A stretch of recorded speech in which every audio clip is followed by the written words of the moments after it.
সম্প্রতি বাংলাদেশ সরকারের নৌ পরিবহন মন্ত্রণালয় জকুরা নাজিরগঞ্জ নৌ রুটটিকে বন্দর হিসেবে ঘোষণা করেছেন।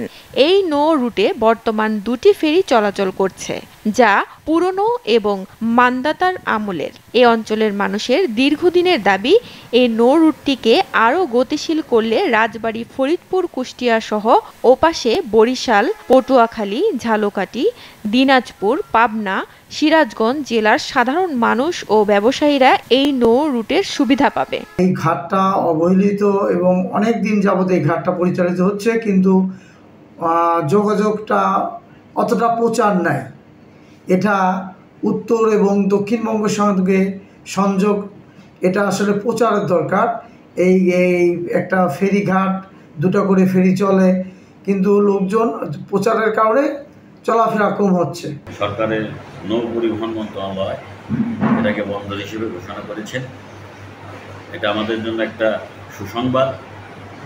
আমরা আশা করি যে এই ঘাটটার নব্যতা রক্ষা সহ এখানে অধিকতর আরও ফেরি দিয়ে এখানে যদি ফেরি সবসময় এখানে চলাচল করে, তাহলে এখানে যেমন যাত্রীরা দক্ষিণ অঞ্চলের সাথে উত্তর অঞ্চলের যে একটা আপনার স্বল্প দূরত্বের যে পথ, যে দ্বারটা উন্মোচন হয়েছে, সেখানে যাত্রী সাধারণ সহ দুই অঞ্চলের মালামাল পরিবহনের ক্ষেত্রে একটি দিগন্তকারী সিদ্ধান্ত বলে আমরা মনে করি।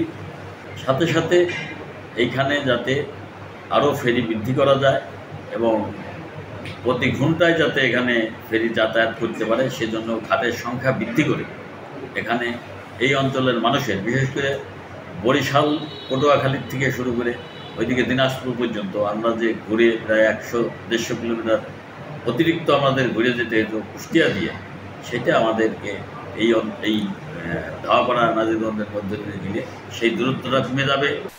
প্রচারণার অভাবে অনেকেরই এই রুট সম্বন্ধে ধারণা না থাকায় এখান দিয়ে যাত্রী পরিবহন ও ব্যবসায়ীদের পণ্য পরিবহন ততটা সমৃদ্ধ নয়। এই রুটটি পূর্ণাঙ্গ রূপে ব্যবহার হলে উত্তর ও দক্ষিণবঙ্গের সঙ্গে প্রায় 150 কিলোমিটার পথ কমে আসবে, যা কিনা সাধারণ যাত্রী ও ব্যবসায়ীদের জন্য আর্থিক সুবিধা সহ অন্যান্য সুবিধা বয়ে আনবে। ফিরে আসবে অর্থনৈতিক গতিশীলতা, সেই সঙ্গে সময়ের অপচয় থেকে বাঁচবে সকলে। নাজিরগঞ্জ নৌ রুটে বর্তমানে দুটি ফেরি চলাচল করছে। গাড়ি পারাপারের ক্ষেত্রে এখানে প্রতিদিন নাজিরগঞ্জ থেকে 30-40টি, ধাওয়াপাড়া থেকে 20-25টি গাড়ি প্রতিদিন পারাপার হয়।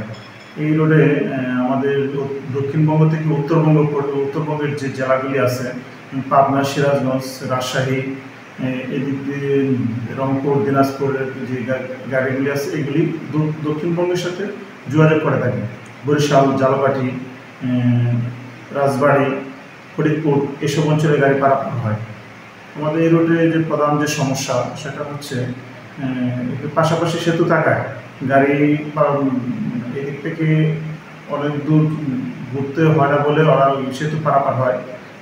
যদি এই রুটে দূরত্বটা কমে আসে, নাজিরগঞ্জ থেকে যদি নৌ রুটটি দূরত্ব কমিয়ে ফরিদপুর বা হাসানপুর নামক স্থানে স্থানান্তর করা হয়, তাহলে ফেরি পারাপার হতে সর্বোচ্চ 20 মিনিট সময় লাগবে। এই রুটে যদি আরও ফেরি বৃদ্ধি করা হয় এবং ঘাটতি বর্ধিতকরণ সহ সাধারণ মানুষ ও ব্যবসায়ীদের নিরাপত্তা নিশ্চিত করা যায়, তাহলে এই নৌ রুটটি হয়ে উঠবে সারা দেশের জন্য এক নতুন দিগন্ত।